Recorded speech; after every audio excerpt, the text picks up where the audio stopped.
hoy en día hay tanta información a un clic, a una picar su mano. Hay tanta información de lo que usted quiera saber, que esa información se puede convertir o se ha convertido en lo que se le ha denominado infoxicación. ¿Qué es eso? Información tóxica. Entre no cientos, miles de informaciones que usted y yo podemos tener acceso en la red social, en todo eso, llega un momento en que hay tanta información que no es el problema procesar toda la información, sino el problema es la distracción que nos ocasionan tantos mensajes que encontramos allí y tanta información que finalmente quedamos intoxicados de esa información. Hay tanto que de repente ni siquiera nos tomamos el tiempo de valorar o de investigar. Simple y sencillamente creemos a ciegas lo que dice tal red. Es que así lo dice. Pero no somos capaces de poder decir, a ver, voy a informar si es cierto o no. Y voy a estudiar un poquito más. Esa infoxicación se ha hecho tan superficial que cualquiera hoy en día da opiniones, pero muy superficiales y muchas veces opiniones hasta falsas y falacias que están ahí y las damos por sentado. Así que la primera cosa que quiero que podamos entender es que debemos de tener mucho cuidado con lo que oímos, con lo que leemos y corroborarlo bien. Pero también hay otro gran problema y este gran problema tiene que ver ahora sí también como cristianos. De repente estamos tan pendientes de todos los mensajes que vemos, de las señales que hay de los últimos tiempos, que se nos olvida lo más importante, el mensaje. Y déjenme explicarle a qué es lo que me refiero. Y quiero ir hacia un pasaje, hacia varios pasajes. Acompáñeme primero al Evangelio de Mateo, capítulo 16, por favor.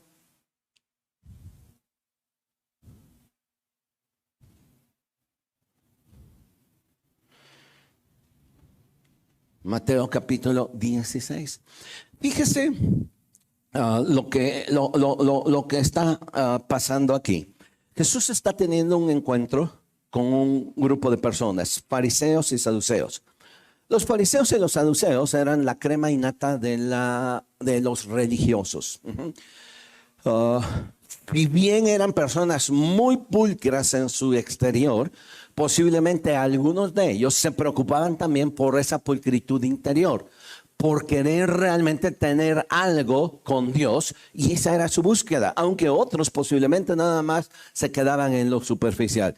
Pienso por un momento en aquel Pablo, o Saulo de Tarso, el que escribió las epístolas.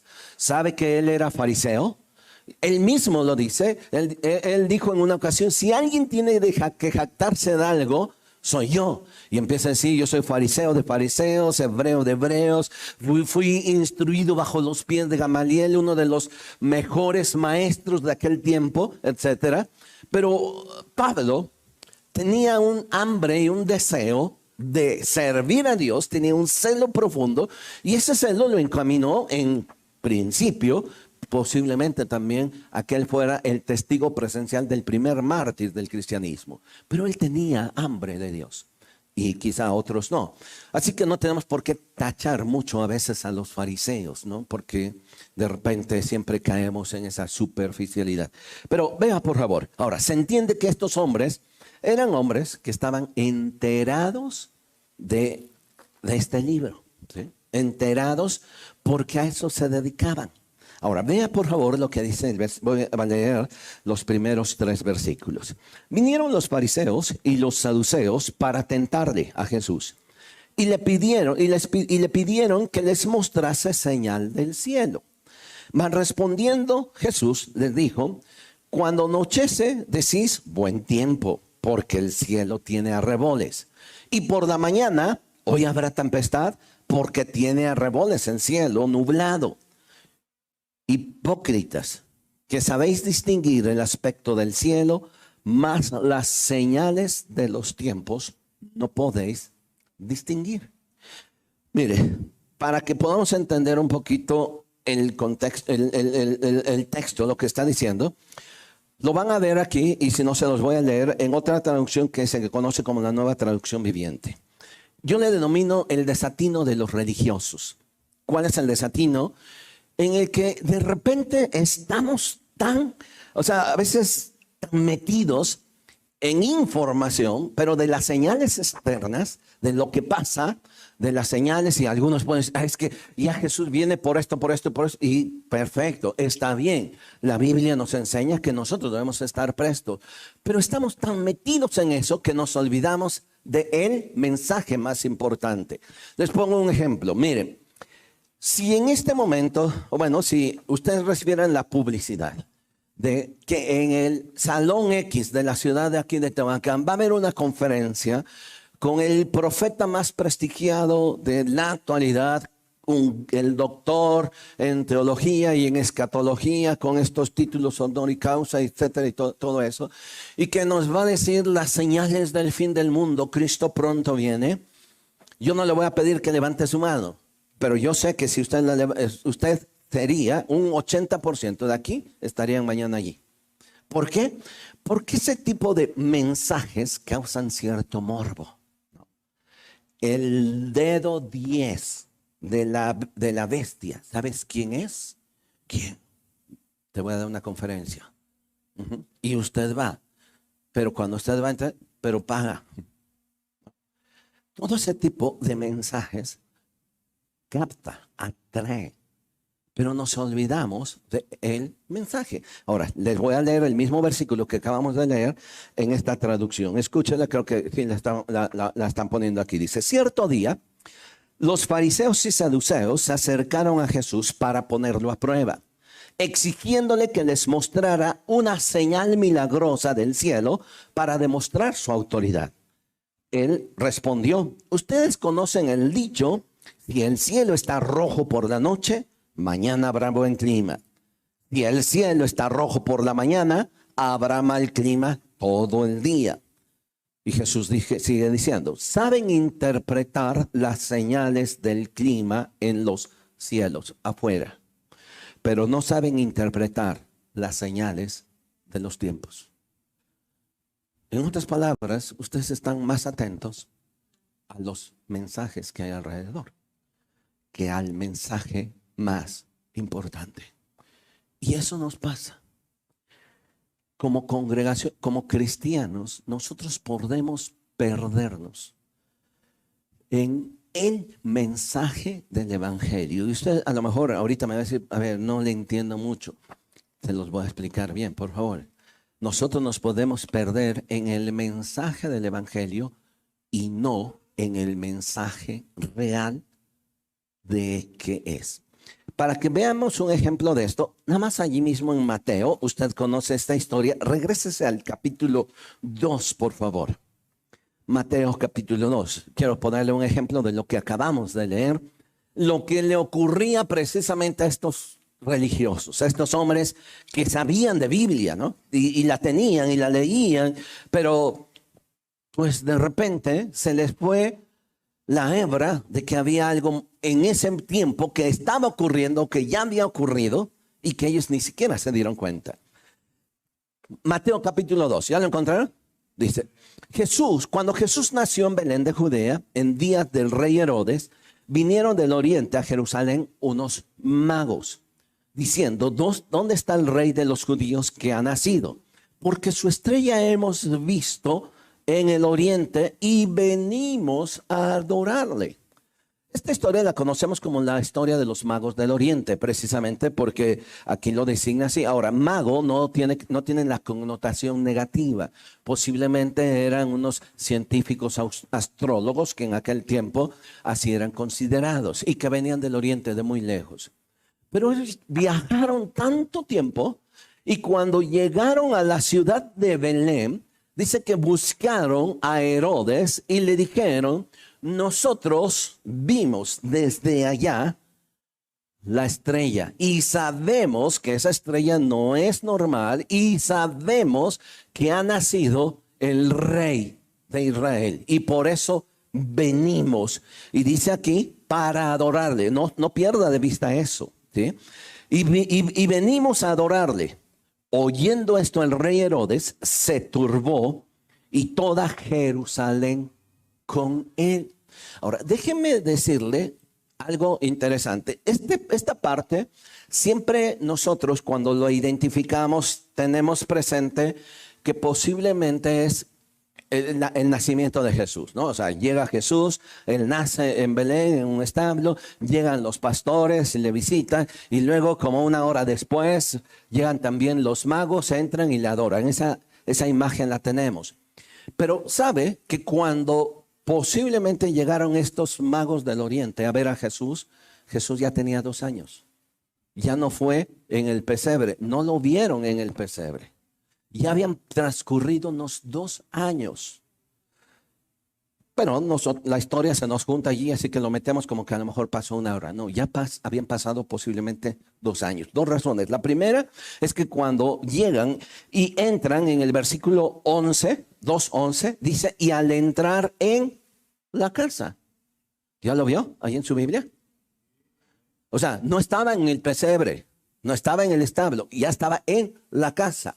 La segunda cosa es que cuando Herodes descubre que sí ha nacido Jesús, él manda a matar a los niños menores de 2 años. Él empieza a hacer sus cuentas. De tal manera que dice, bueno, a lo mejor esto tiene 2 años, año y medio, años, 8 meses, año y medio, 6, 3, de 2 para atrás. ¿Por qué se los explico? Ahora, habían pasado 2 años. Y en esos 2 años, los que estaban o los que deberían haber conocido el mensaje del nacimiento de Jesús, ni siquiera sabía que había nacido Jesús. No los agarraron en curva. ¿Me están siguiendo? O sea, no los agarraron en curva. Sí, de veras, a ver dónde estábamos. A ver, los pastores con razón ayer nos dijeron. No, ya tenía 2 años. Y en 2 años ellos anduvieron, perdón la palabra, papaloteando. Porque vean lo siguiente, versículo 3, ahora sí, Mateo 2:3. Oyendo esto, el rey Herodes se turbó y toda Jerusalén con él. Y convocados todos los principales sacerdotes y los escribas del pueblo, les preguntaron dónde había de nacer el Cristo. Y fíjense la tibieza y la frialdad con la que responden. Ellos le dijeron, en Belén de Judea, porque está escrito por el profeta, y tú, Belén de la tierra de Judá, no eres más pequeña entre los príncipes de Judá, porque de ti saldrá un guiador que apacentará mi pueblo Israel. Entonces Herodes, llamando en secreto a los magos, y usted conoce la historia. ¿Cuál fue la reacción de estos hombres al enterarse de que Jesús realmente estaba naciendo en Belén? Observa la diferencia. Unos que venían de lejos del oriente, venían ¿para qué? Para adorarle. Y estos que estaban dentro de ese ambiente, cuando dijeron, a ver, danos chance, vamos a ver qué dice. Y empezaron, pues sí, tiene razón. Mira aquí, el profeta Miqueas dice que nacería en Belén, que está en la tierra de Judá. Sí, tienen razón estos hombres. Herodes se volteó, bueno, gracias, pueden irse en paz. Y estos se fueron como si nada. Al que le empezó la corredera fue Herodes, porque se sintió él en ese momento amenazado. Pero estos hombres que supuestamente habían leído el mensaje, ¿cuál fue su actitud? Fría, apática. ¿Y cuál era la actitud de aquellos que posiblemente desde que estaban desde aquel lugar empezaron su camino? Quizás les tardó 1 año, 2 años para llegar a la casa. ¿Cuál era su propósito? Adorar a Jesús. Adorar a la persona de Jesús. Ahora, si usted me va siguiendo, ahora yo quiero centrar en lo siguiente. Lo importante que quiero que se quede hoy, en esta mañana, al salir, es que lo importante no solamente es el mensaje del evangelio. Lo importante es la persona de Jesús, que Él es el mensaje. Otra vez se lo repito. Lo importante, lo que quiero que usted salga es no que salga, es el mensaje del Evangelio, son buenas nuevas. Usted me puede dar toda una gran cátedra sobre eso, pero yo no quiero que se quede como lo más importante, porque lo más importante es la persona de Jesús. Porque hoy en día hay mucha gente que le gusta el mensaje del Evangelio. Esta es buena onda, sí, tiene, o sea, es más, hasta en su tontería lo comparan con un revolucionario, ¿no es cierto? ¿Sí? No, o sea, ese no es el mensaje del Evangelio.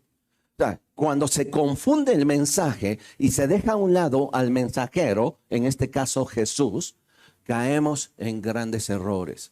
Habrá muchos simpatizantes del Evangelio porque les guste el mensaje del Evangelio, que ama a los pobres, que cuida a los pobres, que da alimento y todo eso, pero eso no es el mensaje del Evangelio.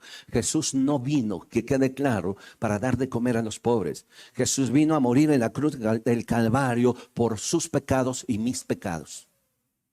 Y cuando estaba en la cruz del Calvario, Él dijo, consumado es. ¿Qué se había terminado? ¿Que ya no habían más pobres en la tierra? No, se había consumado el plan de salvación, porque la paga del pecado es muerte, mas la dádiva de Dios es vida eterna en Cristo Jesús. Así que confundir el mensaje con la persona de Jesús nos va a llevar a grandes discrepancias, a grandes problemas. A ser solamente simpatizantes, a que ustedes, pues está chido eso, está bonito, sí me gusta, está buena onda y todo eso, que nos amemos unos a otros. No, no, es más que eso. Me está explicando, el mensaje es Jesucristo. ¿Por qué vinieron aquellos hombres del Oriente? ¿Para escuchar el mensaje de Jesús? No, para adorar a Jesús. Lo mismo pasa con cualquier otra religión. Hay mucha gente que simpatiza con la filosofía budista y no es budista. ¿Te ha encontrado este tipo de personas?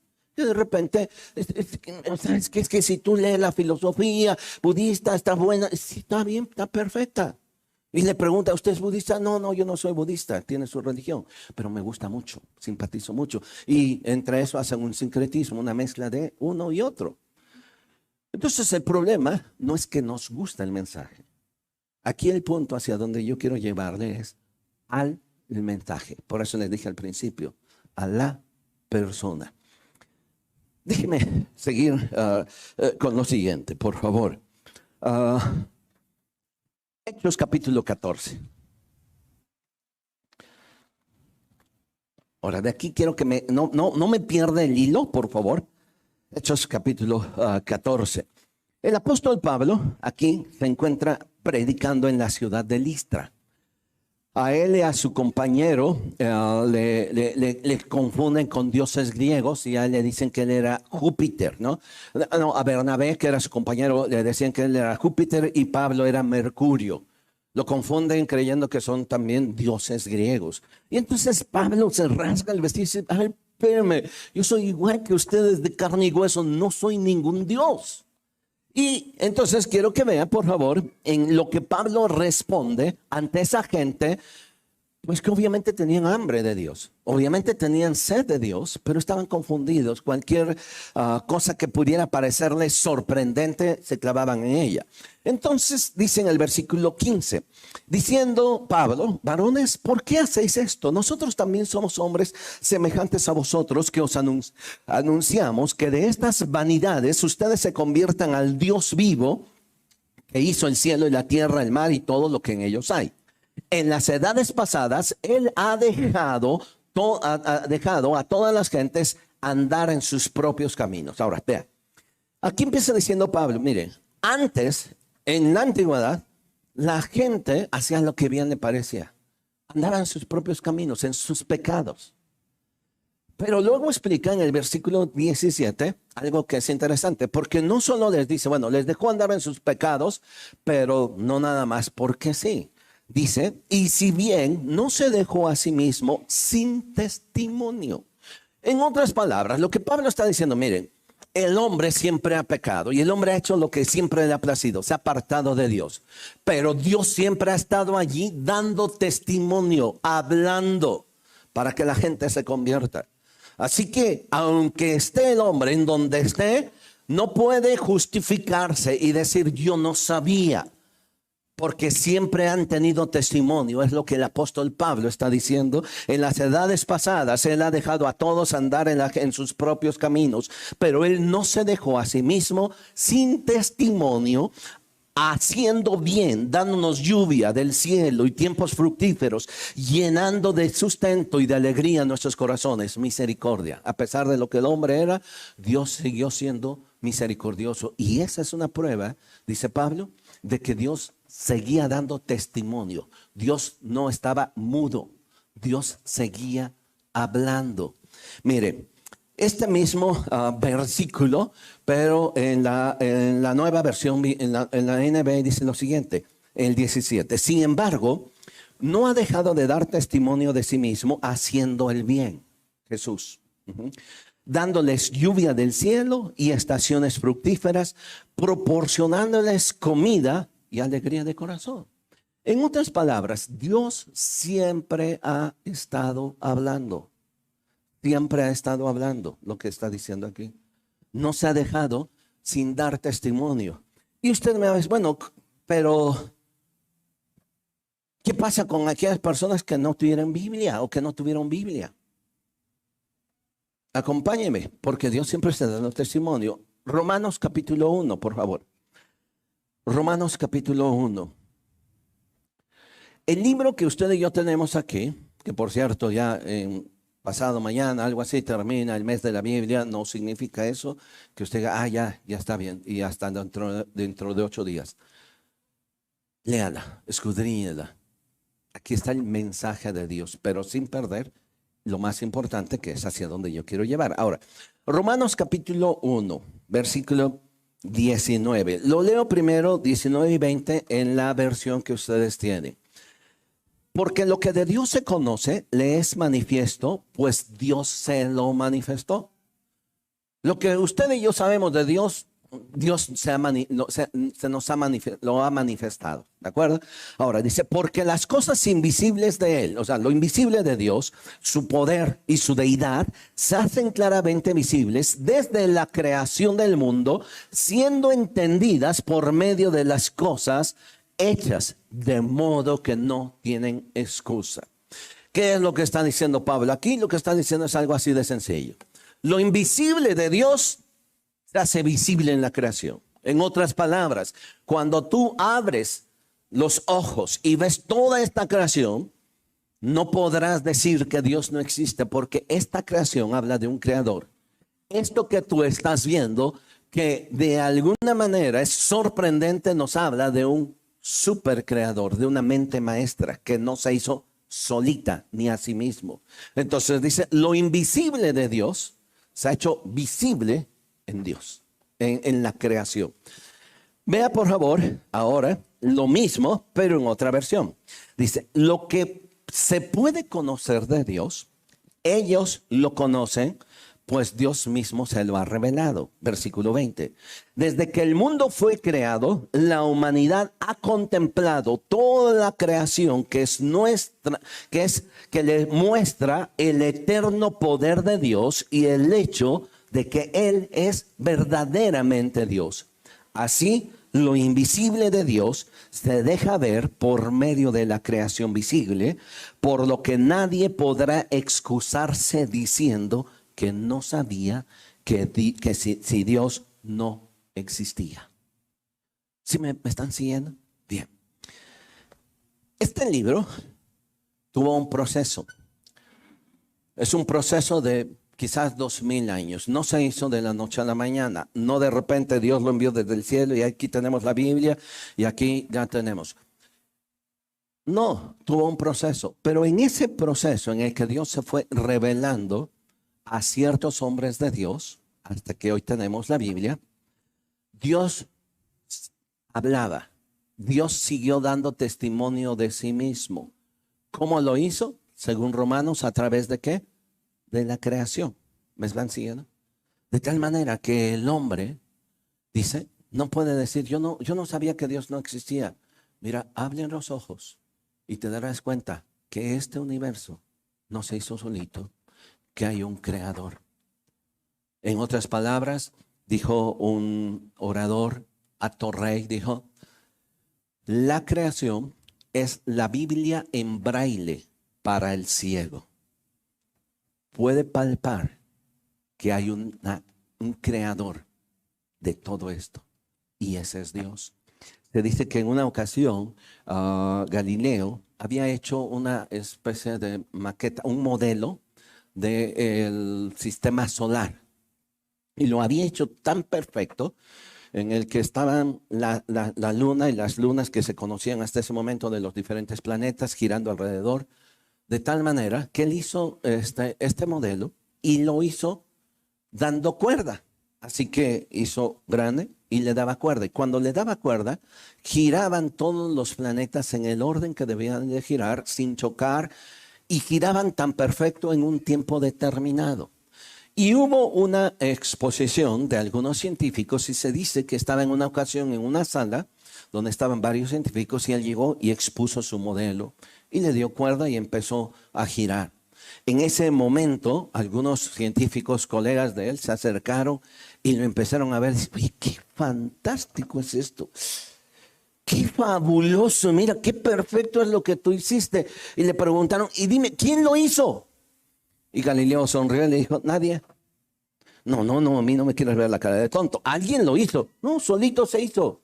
No puede haber algo tan perfecto que se haya hecho solito.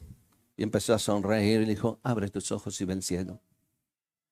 Ese cielo, ¿quién lo hizo? ¿Solito? Lo hizo un creador, lo hizo Dios. Se dice que este hombre era uno de los hombres también, además de ser un gran científico, un hombre con un temor de Dios, piadoso. Lo que dice este pasaje es que Dios siempre ha estado hablando. Hebreos capítulo 11, vea. Aquí quiero que vean lo siguiente. Hebreos capítulo 11. No, Hebreos 1, perdón, ¿cuál 11? Hebreos 1. ¿Ya lo encontró? Ahora, fíjese por favor bien lo que nos está diciendo este pasaje. Dios, ¿ya lo encontró? ¿O yo estoy todavía? Ok. Dios, habiendo hablado muchas veces, recuerda lo que estaba diciendo Pablo, Dios nos ha dejado sin testimonio. Recuerda lo que dice Pablo en Romanos, que Dios ha hablado siempre a través de la creación. Dice, bueno, Dios hablando muchas veces y de muchas maneras. Dios siempre enviando un mensaje. Dice, en otro tiempo lo hizo a nuestros padres, a sus antepasados, dice, ¿a través de quiénes? Los profetas. Este libro, ¿no? Dios envió uno y otro profeta al pueblo de Israel. Y Dios habló allí. Es decir, antes un testimonio de toda la creación. El mismo Romanos dice que en el corazón del hombre hay una ley escrita. Y esa ley escrita nos defiende o nos acusa. Donde nos dice que nosotros somos inexcusables de decir yo no entendía porque esa ley me acusa o me excusa. Y es lo que Dios ha puesto en mi corazón. Por ahí alguien le llama conciencia. La Biblia le llama eternidad, que Dios puso eternidad en el corazón de nosotros. Entonces estés.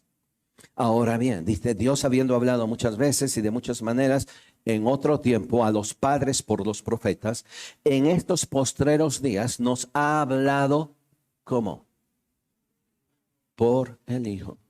Aquí es donde quiero que me vaya entendiendo. Nos ha hablado por el Hijo, a quien constituyó heredero de todo y por quien asimismo hizo el universo.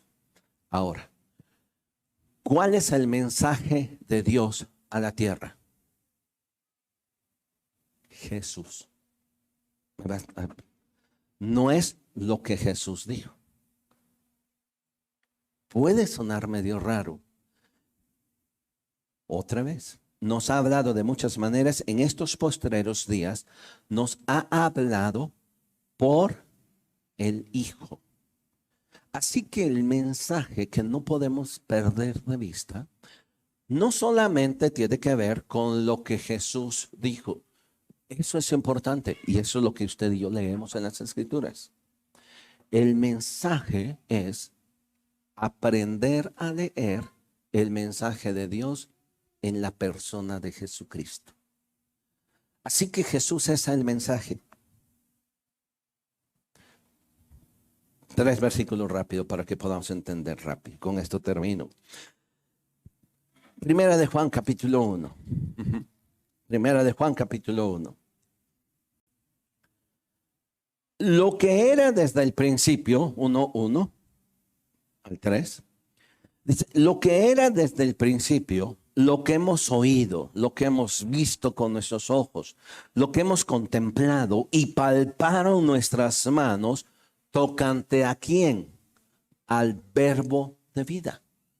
Es decir, tocante a la persona de Jesucristo, no el mensaje, por favor. Ahora, quiero que quede bien claro, no estoy diciendo que el mensaje no es importante. Son las dos cosas, mensaje y mensajero, en el caso de Jesucristo. Pero quiero que usted y yo nos salgamos hoy, en esta mañana, en qué tan congruente es nuestra vida, en que lo que yo creo que dice el Evangelio, no solo lo creo, lo oigo, lo escucho, lo practico, sino que también paso a lo siguiente, a que el mensaje principal, que es Jesús, esté en mi vida. Y eso es lo que va a ser diferente a todo. Lea otra vez, lo que hemos visto, lo que era desde el principio, lo que hemos oído, lo que hemos visto con nuestros ojos, lo que hemos contemplado. Y palparon nuestras manos tocante a quién, al verbo de vida, es decir, a Jesús, la persona. Dice, porque la vida fue manifestada y la hemos visto. Y testificamos y os anunciamos la vida eterna, la cual estaba con el Padre y se nos manifestó. Y lo que hemos visto y oído os anunciamos, para que también vosotros tengáis comunión con nosotros, y nuestra comunión verdadera es con el Padre y con su Hijo Jesucristo. Creo que usted y yo a veces pecamos en rayar en ser tan simpatizantes del Evangelio y no tener un compromiso con el que proclamó el Evangelio. Ser simpatizante no cuesta mucho, solo me gusta. Pero ser alguien que está comprometido como discípulo, que sigue la persona de Jesús, cambia. Y eso es lo que hizo el apóstol Juan, el verbo de vida. Ahora, ¿quién es este verbo de vida? Veamos años atrás en su evangelio, en el capítulo 1, por favor. Y con esto ya quiero ir cerrando, por favor. Espero que no se me hayan hecho bolas. Juan capítulo 1. En el principio era el verbo. Y el verbo era con Dios. Y el verbo era Dios. Está hablando de Jesús. De su eternidad. De su preexistencia. En el principio era el verbo. El verbo era con Dios. Estaba coexistiendo con el Padre. Pero también el verbo era Dios. Hablando de Jesús. Dice, todas las cosas por Él fueron hechas y sin Él nada de lo que ha sido fue hecho. En Él estaba la vida y la vida era la luz de los hombres. La luz de las tinieblas resplandece, las tinieblas no prevalecieron contra ella. Hubo un hombre enviado de Dios, el cual se llamaba Juan, su primo. Este vino por testimonio para que diese testimonio de la luz, es decir, de Jesús, a fin de que todos creyesen en Él. No era Él la luz, sino que para que diese testimonio de la luz. Aquella luz verdadera que alumbra a todo hombre y venía a este mundo. El mundo estaba y el mundo por Él fue hecho, pero el mundo no le conoció. A los suyos vino, a los suyos no le recibieron. Mas a todos los que le recibieron, que creen en su nombre, les dio potestad de ser hechos hijos de Dios. ¿Qué es lo que nos hace ser hijos de Dios? ¿Creer en el mensaje del Evangelio o creer en Jesús? ¿Me está entendiendo? Usted y yo podemos ser creyentes del mensaje del Evangelio. Y hasta me puede presumir y me puede decir, es que pues yo soy cristiano desde cuna, caray. Ajá. Yo mamé el Evangelio, mis padres y mis abuelos. No, usted ha creído en el mensaje y eso es muy bueno. Pero aquí dice, a los suyos vino y los suyos no le recibieron, más a los que le recibieron. ¿A quién ¿A quién tenemos que recibir? A la persona de Jesús, al mensajero, porque Él es el mensaje, porque Él es el verbo. Mire cómo cierra, y quiero que se ponga en pie un momento conmigo, por favor. Mire cómo cierra el libro de Apocalipsis, allá en el capítulo 19, después de que de repente nos podemos centrar mucho en toda la trágica historia del anticristo y todo lo. Fíjese cómo cierra este mensaje, cómo cierra el Apocalipsis, capítulo 19, versículo 13. Desde el 11, 12 y 13. Entonces, vea el 11. Entonces vi el cielo abierto y aquí un caballo blanco, y el que lo montaba se llamaba Fiel y Verdadero, y con justicia juzga y pelea.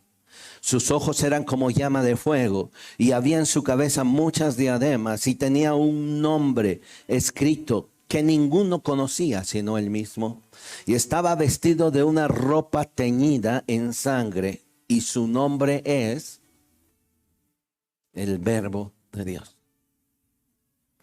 Nosotros como cristianos no acostumbramos, y la Biblia nos lo prohíbe, tener una imagen de la persona de Jesús. Pero si pudiera haber, y no hubiera esa prohibición en las Escrituras, la imagen de Jesús sería el centro, no otra cosa. Para eso estamos, para Él. Por eso vivimos en Él, por Él y para Él. El Verbo de Dios. Qué interesante cómo termina toda la historia. Con un Jesús viniendo, cabalgando sobre un caballo blanco, metafóricamente hablando, y en su muslo un hombre que dice el Verbo de Dios, Rey de Reyes, Señor de Señores. El mensaje es Jesús, así de sencillo. No podemos separar las dos cosas. Cierre sus ojos.